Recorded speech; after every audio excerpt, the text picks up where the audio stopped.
सनातन सचेतना के मंच को सादर प्रणाम। सचेतना एवं स्वस्ति पत्रिका सनातन धर्म के उत्थान प्रचार प्रसार के लिए अत्यधिक बढ़िया कार्य कर रही है, प्रशंसनीय कार्य है। और इनके इस प्रशंसनीय कार्य में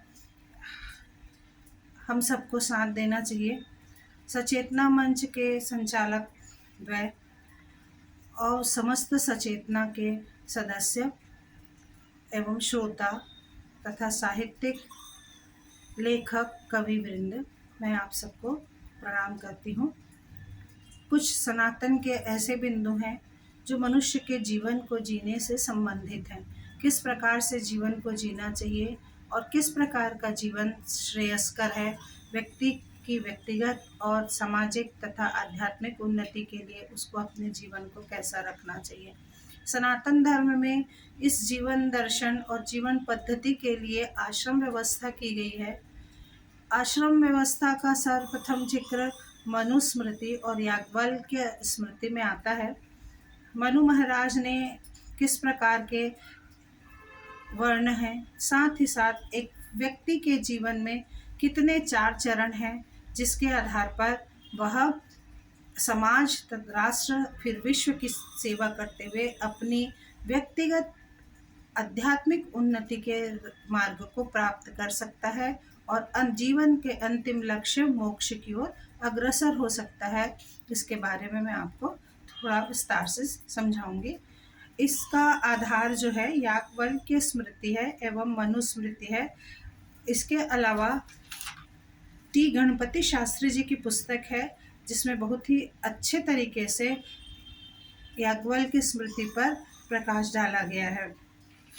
ऐसा कहा जाता है कि सनातन धर्म में पूजा, जप, तप, दान, सत्य, अहिंसा, दया, क्षमा और यम तथा नियम के साथ साथ सहिष्णुता, इतने व्रतों का पालन करना चाहिए।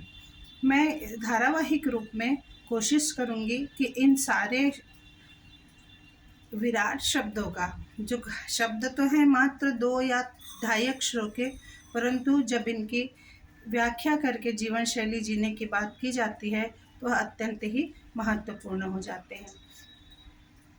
हमारे यहाँ यह कहा गया है कि व्यक्ति को अपने जीवन में ब्रह्मचर्य आश्रम को यम, नियम, संध्या वंदन, विद्या प्राप्ति और पूर्ण ब्रह्मचर्य के साथ जो अवस्था बिताई जाती है वह ब्रह्मचर्य आश्रम के अंतर्गत आता है।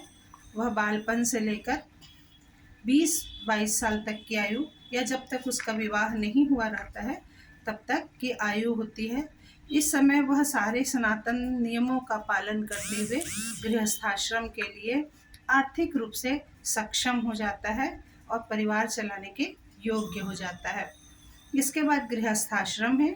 गृहस्थाश्रम जो है वो सबसे महत्वपूर्ण आश्रम माना जाता है किसी व्यक्ति के लिए, क्योंकि वह अपने वंश को चलाने हेतु इस आश्रम में प्रवेश करता है। इस समस्त सृष्टि को आगे चलाने के लिए वंश को चलाना बहुत महत्वपूर्ण है और इस प्रकार व्यक्ति अपने पितृ ऋण से भी मुक्त होता है। गृहस्थाश्रम के बाद आता है वानप्रस्थाश्रम, जिसके बारे में आज मैं थोड़ा विस्तृत आपसे चर्चा करूंगी।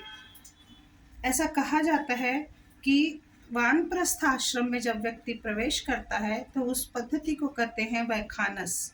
व्यक्ति और समाज के सर्वांगीण विकास एवं आध्यात्मिक उन्नति का मार्ग इस आश्रम के अनुसरण से प्राप्त हो जाता है। वानप्रस्थ आश्रम में नाम का जप, हुत, ध्यान, अर्चन के द्वारा जीवों को माया के बंधन से दूर होने का प्रयास करना चाहिए। साथ ही साथ इन प्रयासों के साथ साथ कृषि, पशु, ग्राम और जन कल्याण की भावना से निहित होकर कार्य करना चाहिए। वानप्रस्थ आश्रम के कर्तव्य बताए गए हैं कि समाज की बुराइयों का त्याग करने के लिए स्वयं भी त्याग करें और दूसरों को प्रेरित करें। समाज में वैदिक ज्ञान के प्रचार प्रसार में योगदान करें। तीसरा है सनातन के मार्ग से भटक कर अन्य मार्ग में जो सनातन धर्मी चले गए हैं उन्हें सही मार्ग पर लाने का प्रयत्न करें। सनातन धर्म को कायम रखने के लिए लगातार प्रयास करें। इसका उद्देश्य ये है कि वानप्रस्थ आश्रम में उच्च आदर्शों के अनुरूप अपना जीवन बना लें और लोगों को भी उस प्रकार के जीवन जीने के लिए प्रेरित करें। समाज में सद्भाव, सहयोग, रचनात्मकता को बढ़ाना, सब प्रवृत्तियों को समाज में बढ़ावा देने के लिए कार्य करना, मूढ़ता और जड़ता को दूर करने का प्रयत्न करना, कुप्रचलन, गलत मान्यताओं को सुधार कर व्यक्ति से समष्टि की ओर जाकर लोक और परलोक में सुधार करने की कोशिश करना। पारिवारिक जीवन से आगे बढ़कर व्यक्ति का सामाजिक जीवन चालू होता है। वह दूसरों के लिए सोचने, जीने के साथ साथ अपनी आध्यात्मिक उन्नति का मार्ग भी चुनने लग जाता है। स्वाध्याय, मनन, सत्संग, ध्यान, ज्ञान और साधना के द्वारा अपनी भौतिक और आध्यात्मिक योग्यता को बढ़ाने लग जाता है ताकि वह संन्यास आश्रम के लिए तैयार हो सके। तो इस प्रकार इतना विशद वानप्रस्थ आश्रम का वर्णन किया गया है और उसको अत्यंत ही महत्व दिया गया है। मानव जाति और किसी राष्ट्र की उन्नति हेतु सर्वाधिक लाभदायक आश्रम है वानप्रस्थ आश्रम। बच्चों और युवाओं को समर्थ बनाकर उत्तरदायित्व सौंपकर स्वयं को धर्म, राष्ट्र, संस्कृति की सेवा और छोटों के मार्गदर्शन